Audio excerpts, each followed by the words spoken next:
In today's video, I'm going to teach you how to wrap text around images.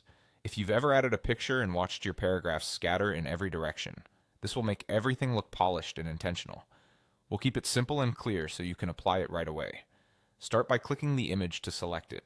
You'll know it's selected when you see the image highlighted with handles around the edges. This puts the picture in an editable state and makes the text wrapping options available. Next, look just below the image for the text wrapping icon. It usually appears along with a small set of image controls. Click that icon to open your wrapping choices. This is where you decide how the text should behave in relation to the image. You'll see three main styles. Wrap text allows the text to flow naturally around the edges of your image.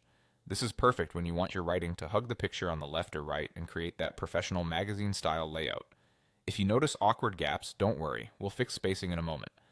Break text keeps the text completely above and below the image with no words appearing to the sides. Choose this when you want the picture to stand on its own line, like a figure or a banner. It's great for visual emphasis without disrupting paragraph flow. Inline treats your image like a giant character within your sentence. The image moves with the text as you type, which is helpful for technical documents or when you want extremely predictable positioning. It won't wrap on the sides, but it will align neatly with your lines of text. After choosing the style, fine-tune your layout.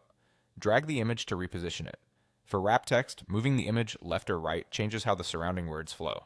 If it feels cramped or too tight, use the margin options in the wrapping controls to add breathing room. Increasing the margin creates a comfortable cushion so text doesn't bump right into the image. If the gap looks too wide, reduce the margin until the balance feels right. As a quick tip, if your text suddenly jumps above and below the image when you expected it to flow around it,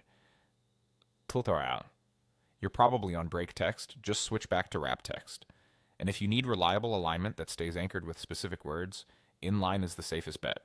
That's all you need to wrap text around images with confidence. Select the image, open the text wrapping icon, choose wrap text, break text, or inline, then drag and adjust margins for perfect spacing.